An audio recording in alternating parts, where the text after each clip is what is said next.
नमस्कार, मी श्वेता. तुम्ही पाहताय न्यूज 18 लोकमत. मुद्दा महाराष्ट्रामध्ये तुमचं स्वागत. सुरुवातीला थेट जाऊयात. नवाब मलिक बोलतायत. हमने सोशल मीडिया पे 2 लोगों की तस्वीर डाली है कैमरे के साथ। पिछले लगभग 2 महीने के करीब होने जा रहे हैं जब से आर्यन खान का मामला शुरू हुआ। हमने गलत कामों को लेकर आवाज़ उठाना शुरू किया तो मुझे बार बार जानकारी मिल रही थी कि आपके घर, दफ्तर, स्कूल और बच्चे कहाँ पढ़ते हैं, नाती पोता कहाँ पढ़ते हैं, वहाँ तक की जानकारी लोग निकाल रहे हैं। ठीक है, जानकारी निकालना चाहिए, लेकिन जब मैं विदेश के दौरे पे था, कुछ लोगों ने 2 लोगों को गाड़ी के साथ अड़ाया जो तस्वीरें खींच रहे थे। वे भाग गए। मोटरसाइकिल से उन्हें लोगों ने पीछा किया और तिलक टर्मिनस पे जाके उन्हें रुकाया तो उन्होंने कहा कि हम डर के भाग रहे हैं कि आप लोग हमें मारेंगे। लेकिन लोगों ने उनकी तस्वीरें ले ली थी। तस्वीरें ट्विटर और फेसबुक पे डालने के बाद जिस तरह से जनता ने स्वयं इनके नाम, गाड़ी नंबर किसकी गाड़ी है, जिसमें आगे की सीट पे बैठा हुआ व्यक्ति कहीं ना कहीं जिस तरह से मैं 1-2 महीने से चीज़ें कर रहा हूँ, उसके कू हैंडल पे हमारे खिलाफ वो लगातार लिख रहा है। कुछ लोगों का कहना है कि जो हम कागजात निकालने के लिए जाते हैं, किसी अथॉरिटी के पास कुछ मसला लेके जाते हैं, ये वहाँ नजर आता है। इसकी पार्श्वभूमि इसी तरह की है। कुछ जो लोग हैं जो षड्यंत्रकारी हैं, उनके साथ इसका पिछला भी रिकॉर्ड रहा है। निश्चित रूप से इस विषय की जानकारी, कंप्लेंट मुंबई पुलिस कमिश्नर को हम देंगे और पुलिस से कहेंगे कि इसकी जांच करो। ऐसे कौन कौन लोग हैं जो इस तरह का षड्यंत्र कर रहे हैं। और बहुत सारे षड्यंत्र मेरे खिलाफ हुए जिसके बहुत सारे एविडेंस मेरे पास आए हैं और उसको भी लेके आने वाले दिनों में पुलिस कमिश्नर के पास जानकारी देंगे। हमें लगता है अनिल देशमुख के साथ जो खेल हुआ, उसी तरह का खेल कुछ लोग कर रहे हैं, जिसका पूरी जानकारी मुझे मिली है।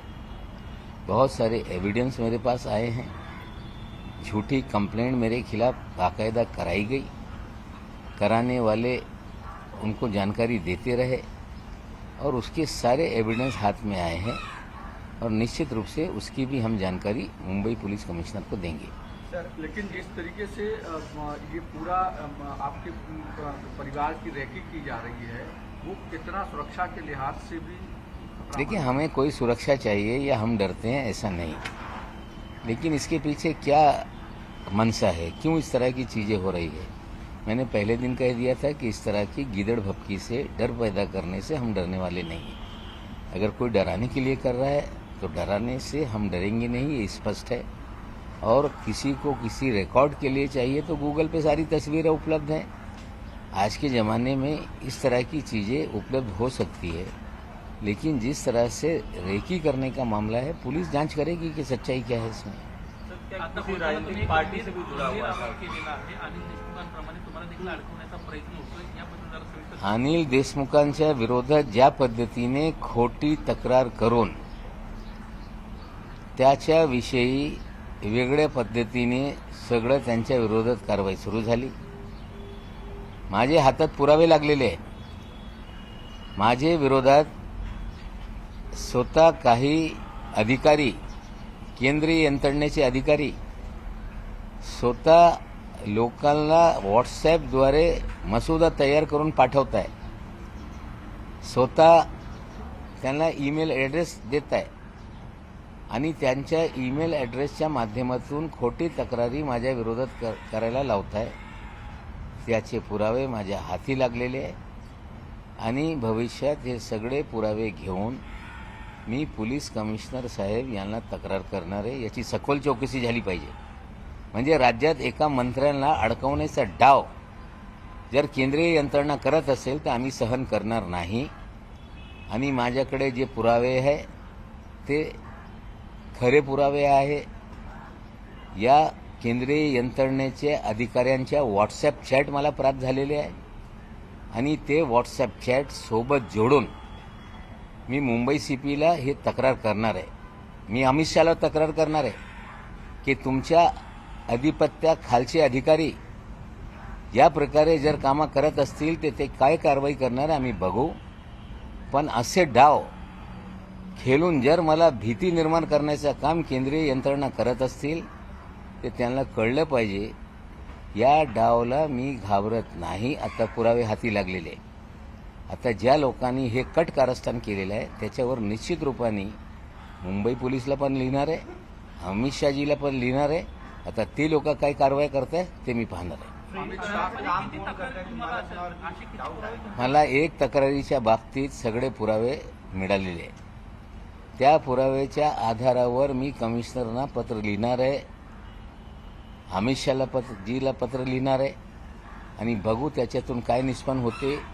मग मी माहिती RTIमध्ये मागणार आहे की असे किती तक्रारी तुम्हाला प्राप्त झालेल्या आहे आणि निश्चित रूपाने हे सगळ्या तक्रारींच्या सखोल चौकशी झाली पाहिजे.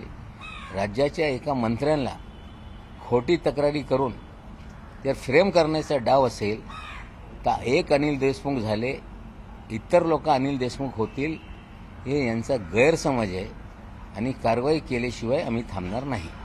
अमित शाह को आप शिकायत करने वाले हैं केंद्रीय एजेंसियों के बारे में, किस तरीके की शिकायत है? देखिए, जो मेरे खिलाफ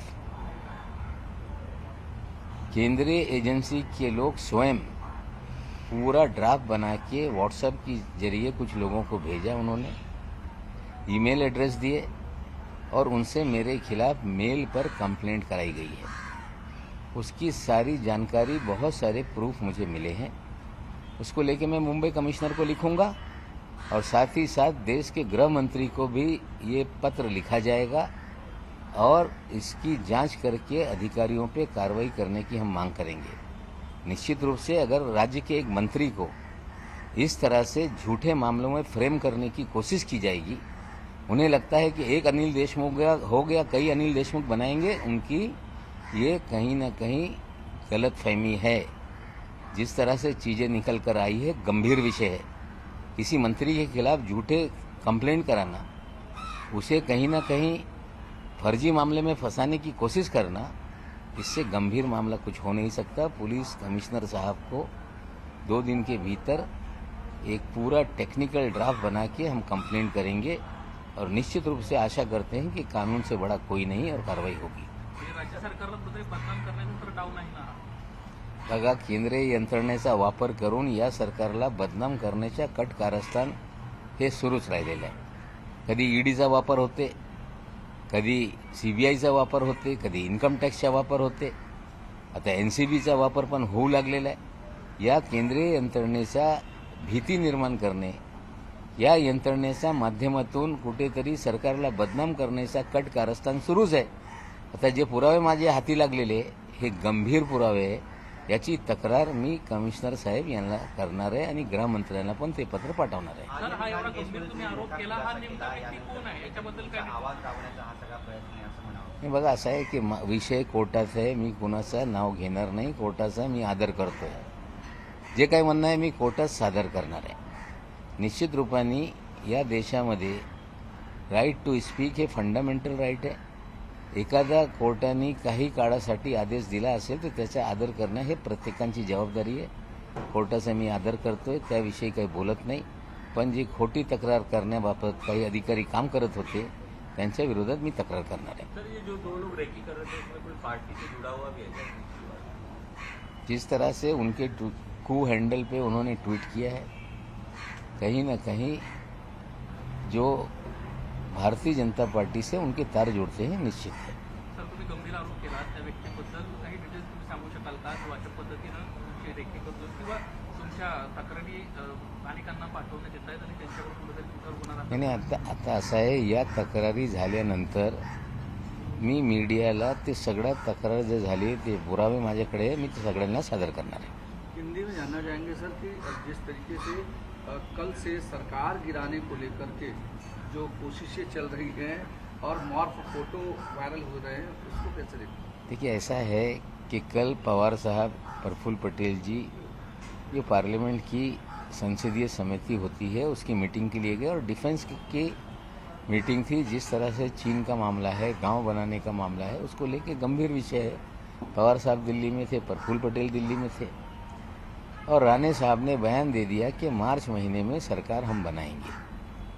मैं आपको बता दूं, उसी बयान के बाद एक मॉफ तस्वीर पूरे सोशल मीडिया पे वायरल कर दी गई कि अमित शाह जी शान से बैठे हैं और पवार साहब की जिस मुद्रा में तस्वीर डाली गई, हमें लगता है अपमानित करने की वो तस्वीर थी। वो पूरी तरह से मॉफ तस्वीर थी। इनको समझना पड़ेगा, Bharatiya Janata party K IT sale का फर्जीवाड़ा ये ज़्यादा दिन देश में चलने वाला नहीं है। हम लोगों ने पवार साहब की असली तस्वीर भी निकाल दी, फर्जीवाड़ा जो है वो भी सामने ले आया। सरकार 5 साल पूरा करेगी। बार बार भविष्यवाणी लोग करते रहे, देवेंद्र जी, चंद्रकांत पाटिल जी सपना देखकर उठते रहे। अब नारायण राणे रत्नागिरी सिंधुदुर्ग से कोकण से हैं। 1999 में मुख्यमंत्री का पद गया, मुख्यमंत्री पद मिले इसलिए वे कांग्रेस में चले आए। उसके बाद बीजेपी में चले गए। वहाँ सिंधुदुर्ग में मन्नत मांगने का, नवस उसको बोलते हैं, कि मेरा ये सपना पूरा हो गया तो इतना मुर्गिया बलि चढ़ा दूंगा, बकरे बलि चढ़ा दूंगा। हमें लगता है कि 23 साल में इतने मुर्गे और बकरे जमा हो गए हैं, उन्हें देख देख के उन्हें लगता है कुछ तो बोलना पड़ेगा, कम से कम बकरा और मुर्गी का तो लाज रख ली जाए। हमें लगता है इस तरह से वो बोल रहे हैं। सरकार 5 साल चलेगी और गठबंधन 25 साल के लिए है, ये मुख्यमंत्री जी ने कहा था। हम पूरा करेंगे और भारतीय जनता पार्टी हताश है।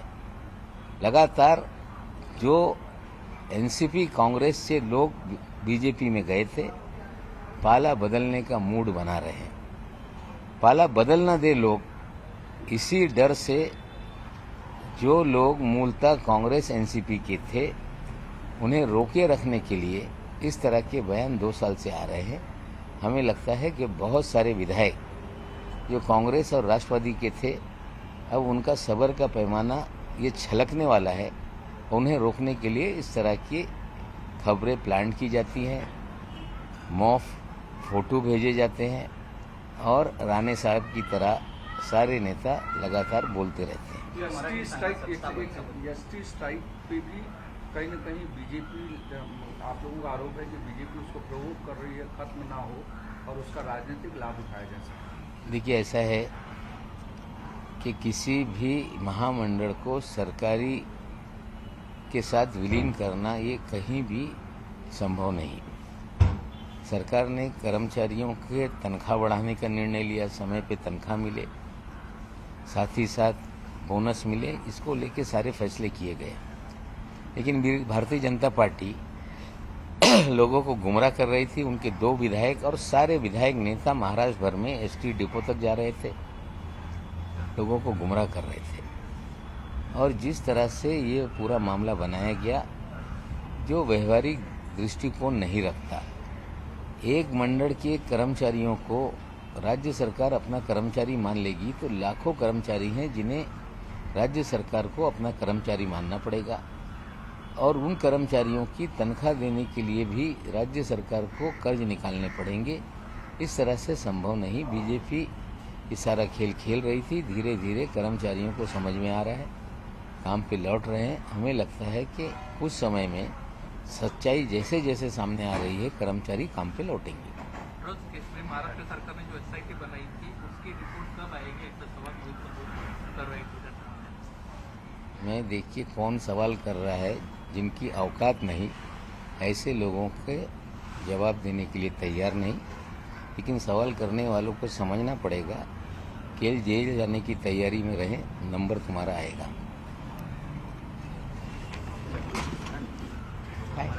कुठला? नवाब मलिक यांची पत्रकार परिषद आणि सरकार 5 वर्ष पूर्ण करेल, अनिल देशमुख। नवाब मलिक यांची पत्रकार परिषद आणि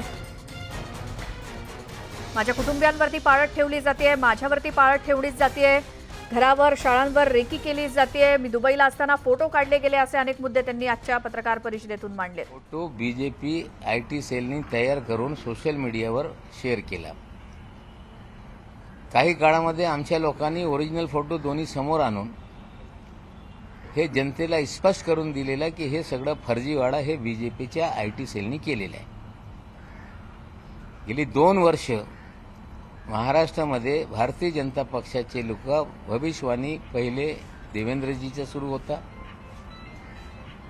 त्यानंतर स्वप्नातून उठत सकाळी सकाळी चंद्रकांत पाटीलजी बोलत होते की सरकार आता पडणार आहे. तर राणे साहेब हे 99 साली मुख्यमंत्री होते, नंतर काँग्रेसला गेले, त्यानंतर भाजपमध्ये गेले. सिंधुदुर्गामध्ये नवसाच्या बोकड नवसाच्या कोंबड्या हे प्रसिद्ध आहे. त्यांचे कार्यकर्ते दररोज बोकड आणि कोंबड्या आणून ठेवत होते की साहेब हे आमच्या नवस आहे, लवकर मुख्यमंत्री व्हा.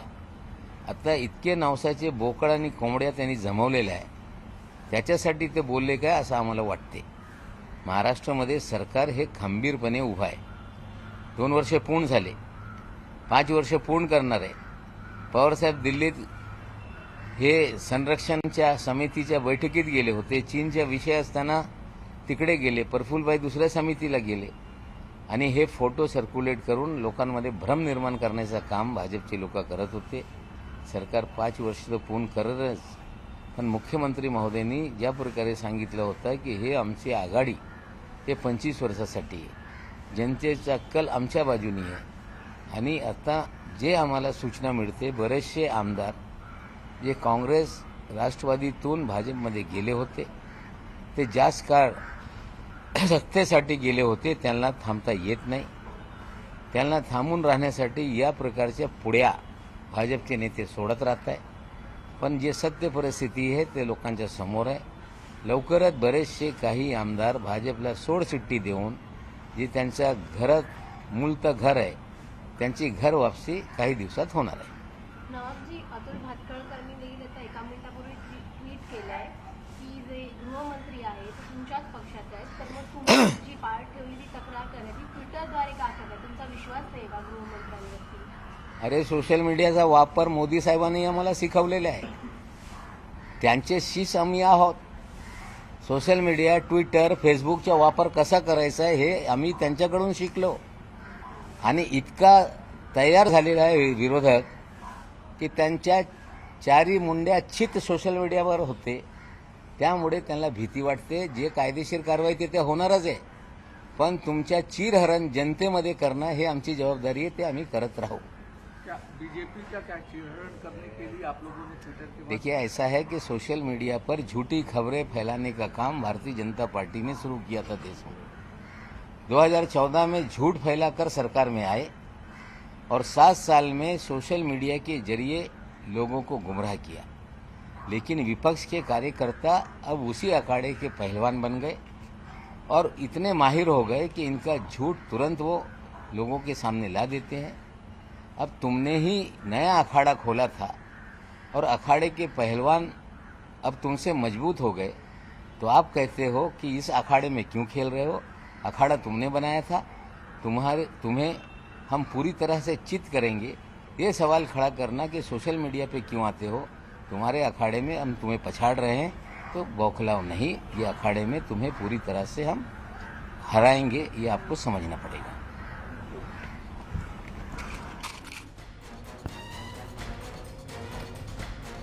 नवाब मलिकांची आज पुन्हा पत्रकार परिषद आणि त्यांनी माझ्यावर किंवा माझ्या कुटुंबियांवर कशी पाळत ठेवली जाते याबद्दल सांगितलंय. त्यासोबत नारायण राणे यांचं जे विधान होतं मार्च महिन्यापर्यंत सरकार पडेल या संदर्भात सुद्धा त्यांनी वक्तव्य केलंय आणि वेगवेगळ्या मुद्द्यांवरती पुन्हा एकदा पत्रकारांच्या प्रश्नांना उत्तरं दिली आहेत नवाब मलिकांनी.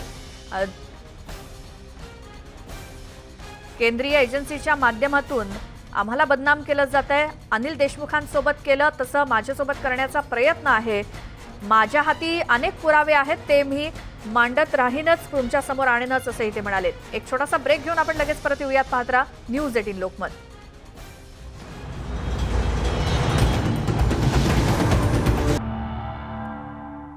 ब्रेकनंतर स्वागत. मुद्दा महाराष्ट्राचा मध्ये एक मोठी बातमी आहे ती म्हणजे परमबीर सिंग यांच्या संदर्भातली. मी कोर्टामध्ये सगळी माहिती दिलेली असं परमबीर सिंग म्हणाले.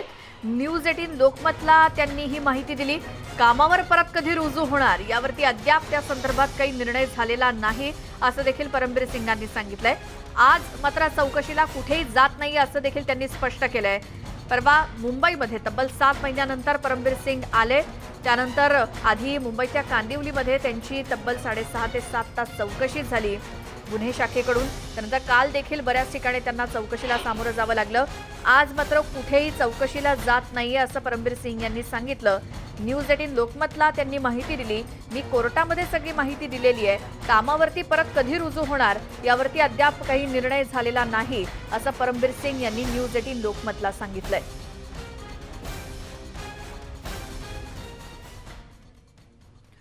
आता एक मोठी बातमी आहे. वारकऱ्यांच्या पायी दिंडीला एक मोठा अपघात झाला आणि यामध्ये 2 वारकरी अपघातात ठार झालेत. एकूण 20 वारकरी जखमी सुद्धा झालेत. पिकअप गाडी थेट दिंडीमध्ये घुसली. आळंदीला जात असताना मावळमध्ये हा अपघात झाला. माऊलींच्या संजीवन समाधी सोहळ्यासाठी वारकरी हे सध्या आळंदीमध्ये येत आहेत आणि याच पायी दिंडीमध्ये एक पिकअप गाडी घुसली आणि यामध्ये 2 वारकरी अपघातामध्ये ठार झाल्याची अतिशय धक्कादायक बातमी. आणि आणखी 20 वारकरी हे जखमी झालेले आहेत. त्यांच्यावरती उपचार सुरू आहेत.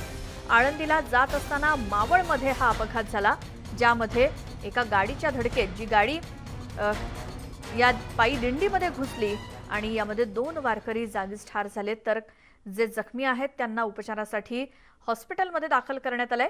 मावळमध्ये हा अपघात घडलाय.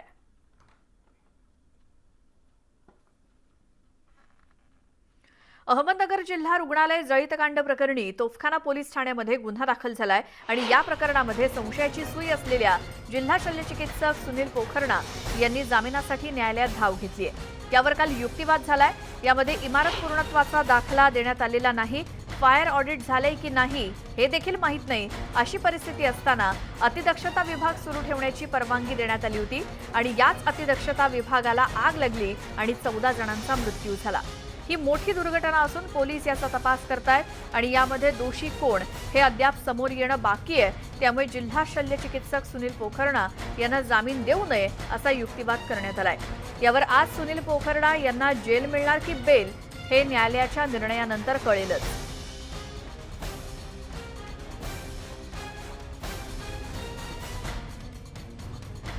नगरमधल्या जिल्हा रुग्णालयातलं जळीतकांड प्रकरण आणि यामध्ये तोफखाना पोलीस ठाण्यामध्ये गुन्हा तर दाखल झालाय. मात्र संशयाची सुई ज्यांच्याकडे आहे ते जिल्हा शल्यचिकित्सक सुनील पोखरणा यांनी जामिनासाठी न्यायालयामध्ये धाव घेतली. काल यावरती युक्तिवाद झाला. मात्र यामध्ये काही तांत्रिक चुका समोर आलेल्या आहेत. त्यामध्ये इमारत पूर्णत्वाचा दाखला कुठेही नाहीये किंवा फायर ऑडिट या इमारतीचं झालं होतं की नाही हे देखील माहीत नाही. आणि अशी परिस्थिती असताना इथे अतिदक्षता विभाग सुरू कसा ठेवण्यात आला, ज्या अतिदक्षता विभागामध्ये आग लागून 14 जणांचा मृत्यू झालाय. त्यामुळे ही दुर्घटना मोठी आहे आणि या संदर्भात पोलीस तपास करतायत. दोषी कोण हे मात्र अजून समोर येणं बाकी आहे. तर अहमदनगरच्या सिव्हिल रुग्णालयाला लागलेल्या आगीला 20 दिवस उलटून गेलेत. मात्र या आगीचा अहवाल अद्याप काही आलेला नाहीये. 14 जणांचा बळी घेणाऱ्या या आगी प्रकरणाचा अहवाल किंवा या अहवालाला विलंब का होतोय, कोणाला वाचवण्याचा प्रयत्न होतोय असा सवाल विचारला जातोय. नगर रुग्णालयातील अग्निकांड, नगर अहवाल येणार कधी, दोषींवर कारवाई कधी होणार, 14 बळींना सरकार विसरलं. चौकशी 8 दिवसात केली जाईल. 8 दिवसाच्या नंतर जे काही रिपोर्ट असतील, जे कोणी दोषी असतील त्या रिपोर्टमध्ये येईल. अहमदनगरमधील जिल्हा रुग्णालयाला लागलेल्या आगीचा आढावा घेतल्यानंतर आरोग्यमंत्री राजेश टोपे काय बोलले ते ऐकलं. मात्र त्यांचं हे वक्तव्य हवेतच विरलंय. नगरमधील रुग्णालयाला 6 नोव्हेंबरला लागलेल्या आगीत 14 जणांचा मृत्यू झाला होता. या आगीला 20 दिवस उलटून गेल्यानंतर अहवाल अद्याप आलेला नाहीये. या आगी प्रकरणी पोलिसांनी एका महिला वैद्यकीय अधिकारी आणि 3 परिचारिकांना अटक केली आहे. त्याचप्रमाणे जिल्हा शल्य चिकित्सकांना निलंबित करण्यात आलंय. मात्र या आगीला इतके दिवस उलटून गेल्यानंतर ही आग नेमकी कशामुळे लागली याचा अहवाल आलेला नाही. या आग प्रकरणी जिल्हा शल्य चिकित्सक, सार्वजनिक बांधकाम विभागाचे इंजिनियर आणि ठेकेदार यांच्यावरील जबाबदारीचं काय असा सवाल केला जातोय. CS झाले, सिव्हिल सर्जन झाले, महावितरणचे लोक झाले किंवा आता याचे PWDचे लोक झाले, कोणावरही कारवाई झालेली नाही आत्तापर्यंत. साधं नावसुद्धा आले नाही. गोरगरीब नुसते नर्स आणि ते छोटेसे डॉक्टर त्यांना घेतले, हे तर निघून गेले ना सगळे. यांच्यावर कोणतीही कारवाई नाही, काही नाही. त्याच्यामुळे आमची मागणी होती की यांच्यावर कारवाई करण्यात यावी. या आगीच्या घटनेनंतर राजकीय नेत्यांनी हॉस्पिटलला भेट दिली आणि दोषींवर कठोर कारवाईचं आश्वासन दिलं. मात्र या प्रकरणाचा अहवाल कधी येणार? कुणाला वाचवण्यासाठी या आगीच्या अहवालाला विलंब केला जातोय आणि या आगीला जबाबदार असणाऱ्यांवर कारवाई कधी होणार असा सवाल केला जातोय. साहेबराव कोकणे, न्यूज 18 लोकमत, अहमदनगर. या संदर्भात आपण अधिक अपडेट घेऊयात. आमचे प्रतिनिधी नगरहून साहेबराव कोकणे आपल्यासोबत आहेत. साहेबराव, एकतर या प्रकरणामध्ये गुन्हा तर दाखल झालेला आहे. यामध्ये संशयाची सुई ज्याच्याकडे आहे ते जिल्हा शल्य चिकित्सक सुनील पोखरणा यांनी जामिनासाठी जी न्यायालयात धाव घेतलेली आहे, युक्तिवाद झालाय. आता पुढे आज काय काय घडामोडी घडू शकतात?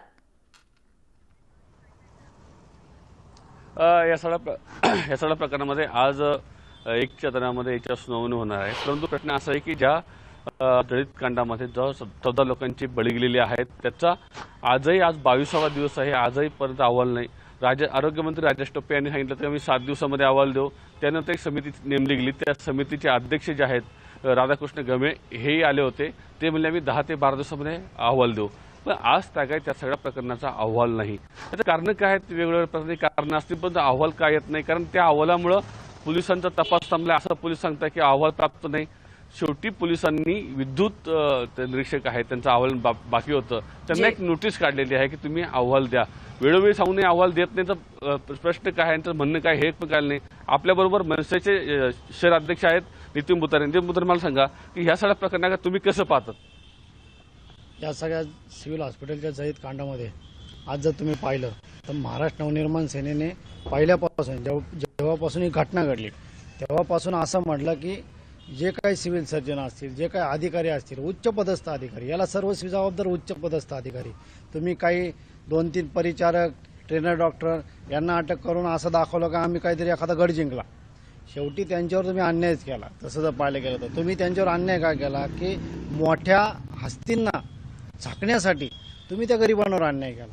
जसे आमचे नेते बाळा नांदगावकर या ठिकाणी आले होते, त्यांनी त्यावेळेस काय सांगितलं होतं की यांची चौकशी चालणार, 10 दिवस जाणार, 20 दिवस जाणार, महिना जाणार, त्याच्यानंतर यांच्या हाती, जनतेच्या हाती चौकशीमध्ये काही निघणार नाही. तुम्ही एक आरोप करताय की नेमकी कोण यांना वाचवतोय, कोणाला वाचवतोय कोण?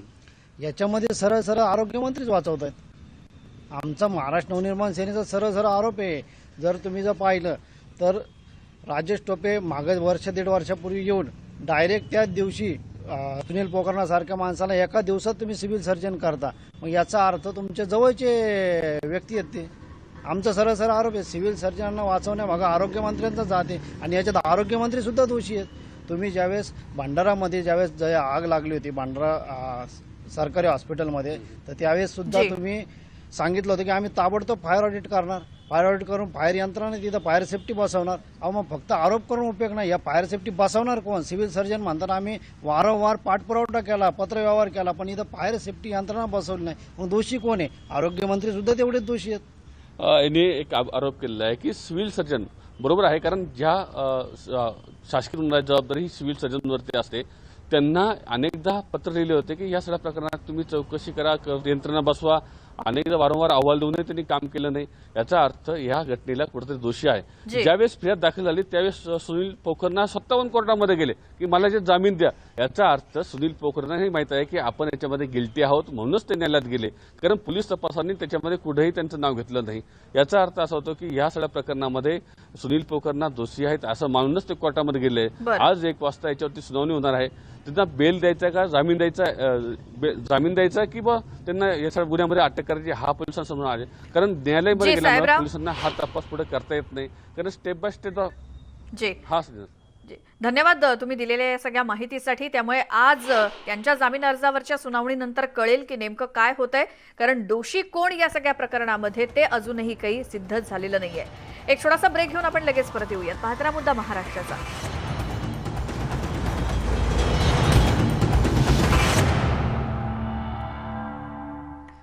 तर अहमदनगर जिल्हा रुग्णालयामध्ये जे जळीतकांड झालं होतं या प्रकरणी तोफखाना पोलीस ठाण्यामध्ये गुन्हा तर दाखल झालाय.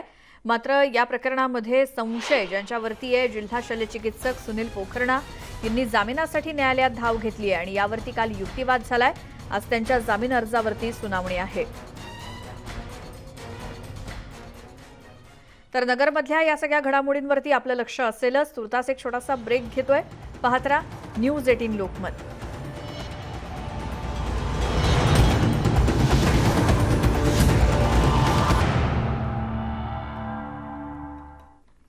ब्रेकनंतर तुमचं स्वागत. भारताचा स्वदेशी शॉर्ट व्हिडिओ शेअरिंग ॲप चिंगारीनं क्रिप्टो सोशल टोकन गारीसोबत क्रिप्टोकरन्सी बाजारात धमाकेदार पदार्पण केलंय. सुपरस्टार सलमान खान चिंगारीचा ब्रँड अँबॅसिडर आहे. चिंगारी ॲप भारतामध्ये लोकप्रिय होत असून त्यानं सोशल मीडिया कॅटेगरीमध्ये बेस्ट ॲपचा पुरस्कार देखील जिंकलाय. तर चिंगारी ॲप फक्त कंटेंट क्रिएटरमुळेच नाही तर दर्शक, ॲडव्हर्टायझर्स आणि डेव्हलपर्समुळे सुद्धा सफल बनलंय. गारीचा वापर भविष्यामध्ये इन ॲप करन्सी सोबतच गव्हर्नन्स टोकन म्हणून सुद्धा होऊ शकतो. याबाबत अधिक जाणून घेऊयात चिन्मय शिवलकरकडून. 2020 मध्ये वोकल फॉर लोकल कॅम्पेन सुरू झालं होतं, ज्यामध्ये आम्ही सर्व क्रिएटर्सनी भारतीय ॲप्सना सपोर्ट करण्यासाठी खूप व्हिडिओज बनवले होते. पण त्यामुळे सोशल मीडिया ॲप्स तर पॉप्युलर झाले, पण आम्हा कंटेंट क्रिएटर्सना म्हणावा तितका फायदा झाला असं नाही. पण चिंगारी हे असं ॲप आहे ज्याने कंटेंट क्रिएटर्ससाठी मॉनिटायझेशन चालू केलं, ज्यामुळे या सर्व क्रिएटर्सना एक गव्हर्निंग पॉवर मिळते. आणि याचा डायरेक्ट फायदा असा आहे की आमची कंटेंट त्यामुळे जेवढी लवकर व्हायरल होते त्याचा थेट आर्थिक फायदा आम्हाला मिळतो. गारी टोकन हे सोलानच्या ब्लॉकचेनवर आधारित आहे, जे क्रिएटर्सनी तयार केलेल्या व्हिडिओची ग्लोबल व्हॅल्यू ठरवतं, ज्यामुळे आम्ही सर्व क्रिएटर्स हे क्रिप्टोमध्ये कमाई करू शकतो.